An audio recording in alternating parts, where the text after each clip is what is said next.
We're back here, whole 9 yards on a Thursday evening. Brandon, how's it going? Good. Yeah, I mean, I played a round of golf today, so that was pretty fun.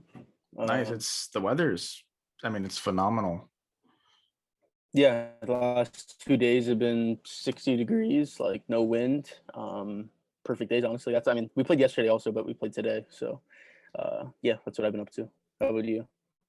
Yeah, actually, I had like a sports like conference thing that I signed up for a while back, and I had it today. It's pretty interesting. There was a bunch of like speakers, like Woj and Zach Lowe and a bunch of Oh, really? guys. Yeah, there's more stuff like tomorrow. So yeah, but obviously we're over Zoom, so you know, unfortunate, but we should be back in the studio Monday/Tuesday whenever you guys see that next episode. So, but I guess biggest Yep. news since we've recorded last national championship, might as well just throw that video in the garbage because I think everything we said about the national championship Yeah. was just wrong.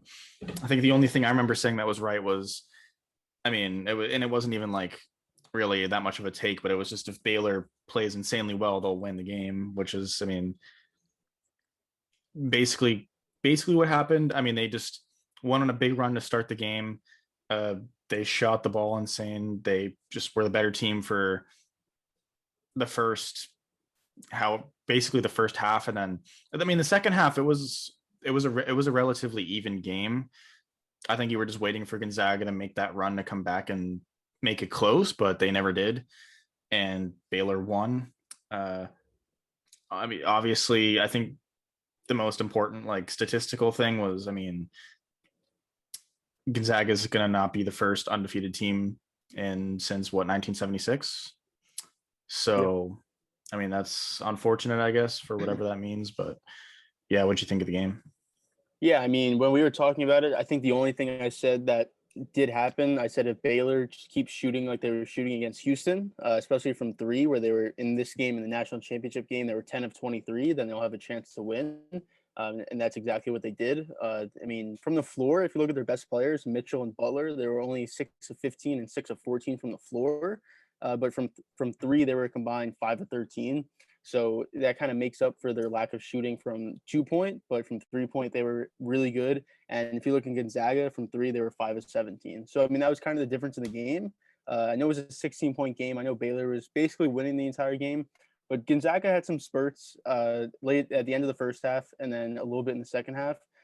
They did somewhat claw back into the game. They never got it too close, but they did bring it to a couple possessions. But those 3 points, I mean, that's 15 points right there. That they had five more 3 pointers. That's 15 points. I mean, they won by 16. So whether it was Gonzaga defending the three or them also just making their own threes, clearly that was the biggest difference in the game because they did shoot better from the floor. Gonzaga shot 51%.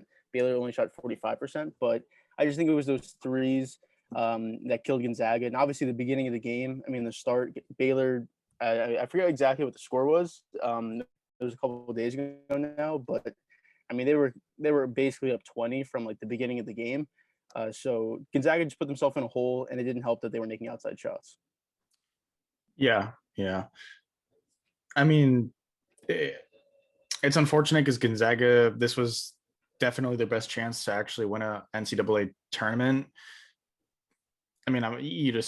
Suggs is gone, and without Suggs, you don't have you might they might even still be a one seed next year. I'm not exactly sure how the recruiting scene looks, but I don't. They're probably not going to go undefeated again all the way up until the championship game. But Baylor. Baylor played the better team. It was a boring to me. It was kind of. I don't know. For as many upsets as there was, it was when the one seed wins. When a one seed wins the whole thing, and to me, it's just not. Doesn't really do much for me. Not that it isn't an amazing accomplishment, but yeah, I guess we'll just Yeah, I get into mean, the. What were you well, gonna yeah, I say? mean, I was just going to say, I mean, talking about next year for Gonzaga, I think they have them as the one seed, maybe the two seed. I remember looking at something like a way too early projection. just for next year college basketball. I think they were the 2 seed, maybe the 1 seed. I think they had UCLA at 2, and I think they had Baylor at 5 or 6. I want to say, but yeah, I mean, Suggs is going to Like be an gone. overall ranking. Yeah, like just like the top 25 teams, like they have so far. I think they had Gonzaga at 1, and then UCLA 2, and I think Baylor they had 5 or something like that. But I mean, yeah, like Suggs is going to be gone. I'd assume Timmy. I would think he is gone. Maybe he stays. I'm not sure. I mean, it feels like after the year this year, you think he stays. But yeah, I mean, look, they play in an easy conference, so it's not going to be hard for them to be a top team in the country next year, just because of the teams that they play. But you're right, they're not going to be undefeated going to the tournament. They're not going to be undefeated going to the national championship game. I don't think they'll be as good next year as they were this year. But again, they'll still be a really good team. Baylor will be a really good team also. I know Mitchell declared for the draft, Davian Mitchell from Baylor. So he'll be gone. I expect maybe 1, 2 other people from that team to be gone, but again, these 2 teams will most likely be number 1 seeds, maybe number 2 seeds in the tournament next year. So I guess we'll just see what happens next year. Yeah. I mean, NFL wise, the number 4 pick, I guess you wouldn't scrap what we said last episode, but the Falcons, it seems like that pick's going to be traded. And I think it's what most people have thought is probably going to happen, or at least that'd be their best bet. But I think this report or these reports and the rumors kind of, I'd be pretty surprised if that pick wasn't traded. I mean, to me, I always thought the top at least 4 picks are going to be quarterback, regardless. Like if you're the Falcons, there's just, unless you're going to draft like maybe a Pitts, there's probably not a reason to really stay at 4. So, and who knows, maybe they might even only have to trade back down to, I mean, maybe 7. They might only have to trade down to 7 if the Lions really wanted to trade up to 4 or something. But yeah. I mean, what is your reaction from? Yeah, I mean, with the Falcons being the team in the number 4 spot, you'd assume like and like we talked about in our mock drafts that we weren't doing trades in those, but if we were, I think both of us would have had the Falcons trading that pick the both times that we've done it so far. It just seems like an obvious trade candidate. They're a team that can be good if they have a good enough defense, because we know their offense is good enough. But new coaching staff for this year. You have an older quarterback who's still good, like we said, he's still a top 10 quarterback, but he's on the edge, on the backside of his career. And you have a defense that's just really bad, and there's no top defensive player that you have to get with the number 4 pick. You can move back a couple spots and still get someone and improve your, your picks in the future that can help your team for the future. So it makes sense for them to probably trade. I mean, Schefter tweeted that, with the teams in the first 3 picks locked in, Jaguars, Jets, and Niners, all 3 of them are going to take quarterbacks. That the number 4 spot just seems so tradable. Whether it's Pitts, maybe I would assume it'd be Pitts, honestly, if a team's moving up, maybe a quarterback if it's a team that needs a quarterback, but I'm not sure exactly who that team would be. Just looking at it right now. Maybe the Broncos, possibly. I mean, the Panthers obviously got Darnold, so they're most likely not going to trade up to the number 4 spot to get a quarterback. So possibly the Broncos, maybe Trey Lance if they really love him. But if it's, I would say there's probably a couple teams. If it's not for a quarterback, I'd say Pitts is definitely the guy going there. But if a team's moving up to the number 4 spot, I'd say it's probably for a quarterback. Yeah, I don't see a team spending. I mean, if you're moving up to 4, you're gonna have to pay just an outrageous price, and it's only really worth paying if you're gonna get your franchise guy. Even if Pitts is, a top 3 or 4 tight end in the league, after a couple years, it'd be tough to want to trade up to 4. If you're not going for the quarterback, the values is probably not there. So yeah. The only way like a team would do that for a Pitts, like a tight end, a skill position player like that, would be if they're on the verge of, they're like a playoff team and they're on the verge of being like a real contender, and you just need another threat like that, someone who's a can't miss prospect by all accounts. That'd be the only way, but I don't see a team in those first 12, 13 picks that would move up to 4 to take a tight end because their team needs that. So I would say it almost has to be a quarterback. And again, I would think Broncos, possibly Patriots. I think that'd be too much to give up unless they really love Lance. Yeah, I mean, I would being say at probably 15, Broncos. yeah, being at 15 really, I mean, that's you have to trade so much. You have to trade a lot to get up to the number 4 spot. Yeah, but all right. So we got a special segment here. I guess if you want to call it special. Um, there's like this. There's always these things going on Twitter and Reddit or whatever. But build your ultimate starting five. So we're gonna build our ideal starting five. The picture is gonna be somewhere on the screen. Basically, there's just you'll see all the players at 5, 4, 3, 2, and $1 values. They're all under 25 years old, and you just have to try to build the best starting five that you can with only using $15, which can be challenging. But I mean, all these players are good, so this is gonna. They're both of our starting lineups are gonna be, I mean, pretty insane. But I guess I'll go first, or And did you we're want to go doing. first? Well, I was gonna say we're doing positions, right? So not just Um. 5 guys, but positions. Well, yeah. I mean, I think it doesn't have to be like if you want to But flex a like, small forward to the shooting guard, you can. yeah. But I'm saying like you can't have like a power forward technically being like your point guard or something like that. Yeah. Well, unless it's Ben Yeah. All Simmons, right. but Well, yeah. All right, yeah. I mean, I can go first. We'll go pick by pick. So I guess we'll start with point guard. Or do you want to okay. do? How do you want to do it? You want to do it that way? Yeah, I'm fine with that. I'm fine with that. All I think right. we probably have the same point guard. Um, we might. We my. I think the person you're thinking of may be my another position for me, but I think we're thinking the same person right there. Okay. But for point guard, I'm gonna go with the $2 position. I'm gonna go with LaMelo Ball. Wow. The way that my team worked out. Well, I mean, the way my team worked out, I have some other higher positions, so higher value guys. So I needed a point guard at $2, and Lamelo. I mean, hey, why would I not go with Lamelo based on the 40 games that he's played so far this year? I know that ESPN came out the list that had the top 25 players or under 25 players, and Lamelo I think was number 3. I think it was, which was ridiculous. I mean, he was over Mitchell, Tatum, Booker. That was ridiculous. He shouldn't have been over. I'm not the biggest Tatum guy, but Tatum is clearly a better player than LaMelo Ball is. I mean, just right now, he has more experience and more track record than LaMelo is in 40 games. So that was just ridiculous. But for this list, or for this, top 5 under 15, I think he's a good pick at point guard because I just have other guys who I think are just really good, and I just couldn't pass up. So I had to go with him at $2. The reason I wanted to go with LaMelo in this, but the reason I ultimately didn't was because I just didn't really have a good spot for him. I just think that what he does, and I kind of already have. And with my point guard, I went with probably the best player on this list, at least right now, and that's Luka. He's insane. Yeah, There's not much to say. He's the best player out of anybody on this list. It probably is objective. He's probably objectively the best player on this list. He's the perfect person to build around. If you're going to build, when you make a starting five, you want to have one guy that's just the center of the team and the guy that you actually build around. For me, that was Luka. So yeah, shooting yeah, and guard. that's who I thought you were going to say. But yeah, I just didn't have him at point guard. But shooting guard. So again, this one may be a little surprising, but it's just because of the money and had to make it work. So I'm going with the $1 selection. I'm going with Mikal Bridges. Now, people probably don't even really know who Mikal Bridges is, but I think he's averaging 16 points per game this season. He's shooting 3 at 40%, and he's one of the top perimeter defenders in the league.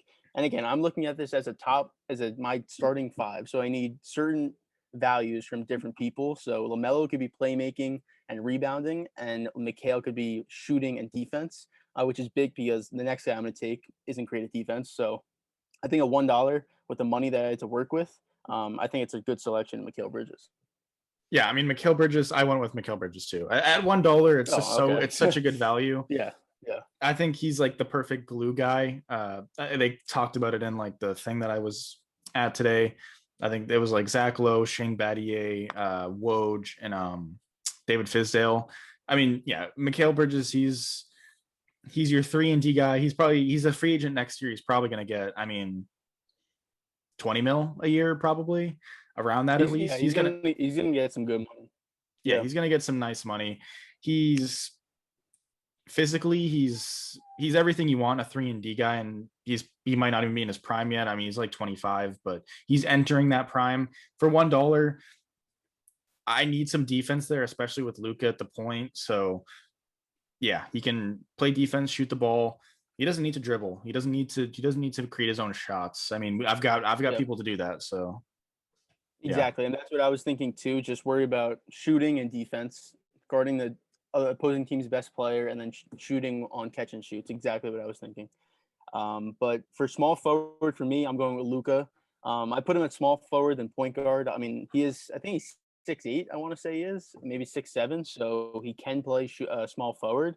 But I mean, you're right. He's the best player on this list. He's the best player, and then in overall in the league, he's a top 5 player. I would want to say so. Yeah, there's really no way you couldn't go on this list and not pick Luca for one of your picks. I think this is technically a down year for him, and I think he's averaging 28, 9 and 9 or something like that. So he's just ridiculous. He's only 21 old, so he's not even in his prime yet, and he's almost averaging a 30-point triple double, which is crazy to think about. So yeah, I mean, he's a clear pick for me at small forward. Yeah, I went with a $2 option. I think it's an insane value for $2. I went with MPJ. If you just look at his last month and a half, he's probably playing like an all-star now. If he played like this the whole year and he was in the East, he probably would be an all-star. The offensive, he's just so good offensively. There's a reason he was the number 1 pick before he got the back injury in Missouri and didn't play there at all. Defensively, he's not, I mean, he's nothing special, but again, if he can just play competent or just, just below average, if he can play below average, like not garbage, just below average, I mean, he's a guy that he can close. He can do everything. He's huge. He's an insane value for me at $2, and that's kind of, it was, to me it was like, do I want LaMelo at like the point and put Luke at the small forward, or whatever? They have like Luke at the small forward and put MPJ at the 3. And to me, if I'm gonna have Luka on my team, I want him bringing in the ball up every single possession. I want him to be my floor general. I would not put that on LaMelo, not, at least not right now. So yeah, I went with MPJ at the 3. Yeah, I was thinking of him too. $2 is insane value for him, especially with how gifted offensively he is. But I don't know. I went with Lamelo, but I easily could have done the same thing that you did with Luca point guard and MPJ at small forward. But for power forward, again, this is a guy I think you almost have to take, and it's another $5 selection. But I went with Zion. He's the second. I'd probably say he may be the second best player on this list. You could probably say between him and Tatum, but I think Zion probably is the second best player. He's almost unstoppable in the paint. As soon as he gets the ball on the block or at the elbow and he starts driving, you either have to foul him or he's going to score. So yeah, I think he's just. I mean, I forget, I don't know exactly what he's averaging this season. I want to say it's at least 25, but insane efficiency because he's always at the rim. He's, like I said, he's basically unstoppable when he's in the paint. Defensively, he's not great. He's a little undersized. He obviously is huge because he's just super muscular, but he's not great defensively, but I think he's good enough to just handle people in the paint. But again, offensively, he's basically unstoppable. He's not. I don't have to worry about him trying to be an outside shooter like a Giannis. Like Giannis tries to shoot from the outside when if he literally just was in the paint the entire game, he'd probably average. He does average 30, but he'd even average 35 just because if he just cut the threes, I don't have to worry about that with Zion. He knows that he can score basically anytime he's in the paint. So yeah, as another $5 selection, which is why I had to go with some guys at lower value. I just think Zion's the second best player on this list. It's super hard not to take Zion. I took him too. I think he is the second best Yeah. player on this list. I think he's better than Tatum right now. He probably will be for a while. My only concern with Zion would be on a regular roster. Can he be the guy that closes out games? On this roster, he doesn't need to worry about that at all. So it's even just an easier pick for me. He's shooting 62.5% from the field. He's shooting 62% from the field right now. And he's averaging 26 points a game right now. I mean, he's unstoppable in the paint, like you said. If he gets the ball in the paint, you basically have to foul him. And he's shooting 70% from the line, which is not great, but also not horrible. So you would take it. again, his two big concerns are defensively and closing games. If he doesn't have to close out the game, which on this roster he definitely wouldn't with Luka there, I'm not too worried about it. Defensively, I mean, yeah, can he get in some unlucky matchups? Sure, but I mean, he's always going to be. There's not many power forwards that he'd have to face that you're going to be like, you would rather have the other power forward. So yeah, I mean, it's just too tough not to take Zion. We haven't seen anybody like him since. I mean, since probably like I've been alive, at least this dominant in the paint in the first. I mean, this is basically his rookie year. It's not, but if Ben Yeah. Simmons won Rookie of the Year, then this is Zion Williamson's rookie year. So, yeah. Yeah. And for last pick, so I have $2 remaining. And this is a tough pick. If you look at the $2 category, I mean, we still have center left, so it's between Aiton and Jared Allen, and it's a really tough pick because I really love Jared Allen. I think what he does defensively is huge, and I don't really need him to score, especially on this team with Luka and John. So and obviously, he's not as good defensively, but he's more of an offensive player. And I think on a team like this, he could be really good because he's not going to have to put up 20 plus every single game. He could put up 17 to like 15 to 17 points a game, be really effective with his field goals and just be around the rim a lot. But I'm gonna go with Jared Allen. Like I said, he's not, I don't need it to score on this team. I have Luka and Zion, who can both average 30 points if they wanted to. I mean, Luka basically does, but he's just going to be so good defensively for me in the paint. And everything he does, rebounding wise, setting screens, I think that's super valuable. And he's just a great glue guy. I mean, you saw if he was on this Nets team, which they didn't have to trade him in that Harden trade. I'm not exactly sure why they did because he wasn't even a part of the Harden trade. He was just a part of another trade that was along with it. So I was still confused why they trade him. But if he was on this Nets team right now with KD, Harden, Aldridge, Griffin, Kyrie, Joe Harris, I mean, he would be perfect. They'd be just fine defensively instead of the concerns that people have, just because that's the type of guy he is. But yeah, I just think it's a great pick with $2 value. I mean, again, offensively, he's not going to give you much, but on a team like mine, I don't need him to score points. So I just need him for defense and rebounding, which is exactly what he does. No, I think that's a solid pick. I also have $2 left, so that puts my options at $2 or less. And to me, I went with Miles Turner at $1, which is I think he's honestly out of Aiton, Allen, and Turner. I think you can easily argue that Turner is the best option for this team. He can shoot the ball outside. He's a defensive player of the year candidate. I don't know if he's leading the league in blocks right now, but he's always up there in blocks. He's not gonna crowd the paint, so Zion's not gonna have to really worry about that. Uh, like I said, he can shoot the ball, gets blocks. I don't need him to do anything insane. I don't need him to be a Jokic level passer and shooter. I don't need him to be a Embiid level just dominant force. I don't need him to be that at all. If he can play insane defense, be in that top 5 defensive player of the year candidate every single year, which is not outrageous for him at all. And then he can just shoot the ball and the outside and make a couple plays when he really needs to, but that's it. I mean, I think he's the best role for this team. And I think Miles Turner right now I think he's probably a better player than Allen, at least in my opinion.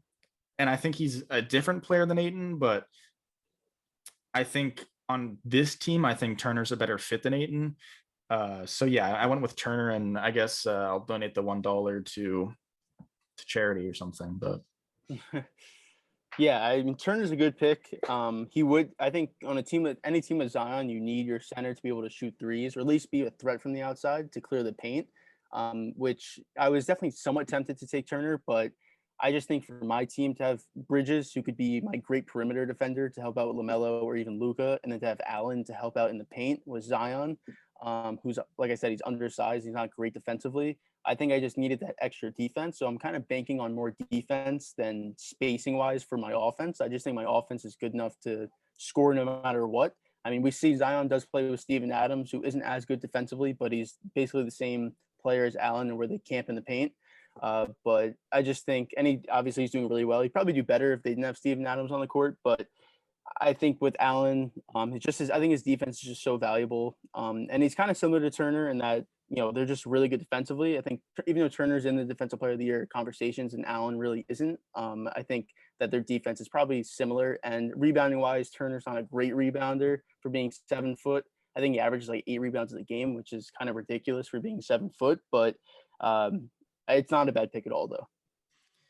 Yeah, I think rebounding is his kind of weakest spot there, but yeah, I prefer I think Turner's ability to just kind of 5 out or 4 out, one in, and Zion being the one in.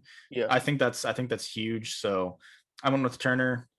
I think the LaMelo way you went was a fine way. I think Luka at the point's probably the play though. I think MPJ right now is a better player than LaMelo. Obviously LaMelo's hurt, but I think right now MPJ is better. LaMelo might be better, next year, but yeah, I wanted to try to get like a Shea. I think a Shea would be really nice for this team. But he was at $3. If he was at $2, I think I would have definitely went with Shea on this team for definitely. sure. But he was at 3. Yeah, I think this team works though. I mean, if this was a starting five, I mean, if either of these teams were starting fives, obviously in like the actual NBA, it would be they'd probably win the finals or at least come close to it. So Yeah, so I yeah, guess one more time.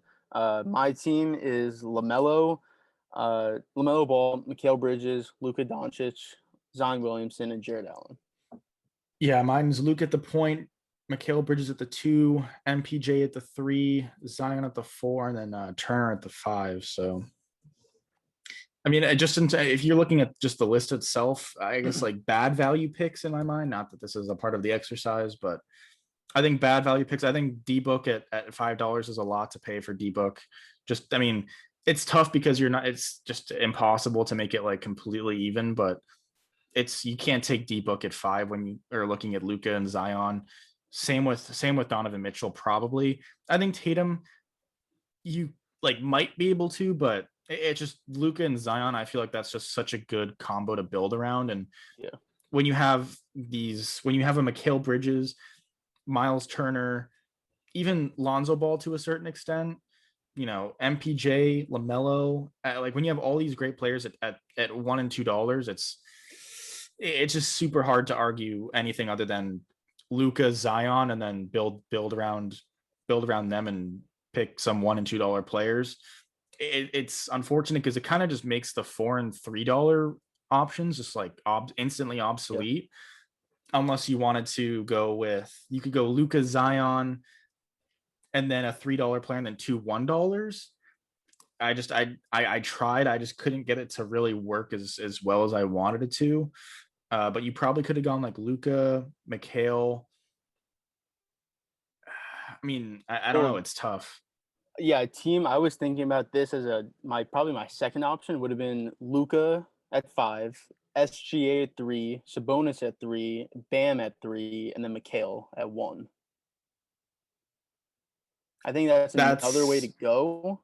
But I think I like Luca and Zion better than that 5. Even though I think that's a really good starting 5, I think Luca and Zion together is almost unstoppable. Yeah, I would agree.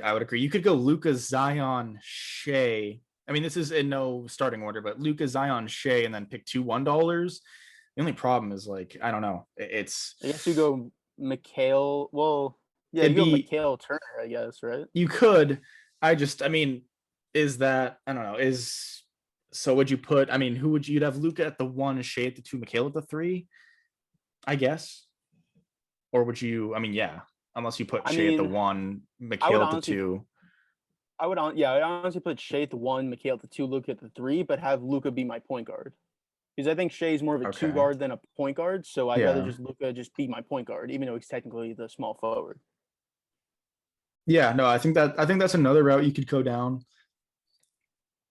But yeah, I mean, I favored MPJ. Yeah, So yeah, but yeah, I mean that's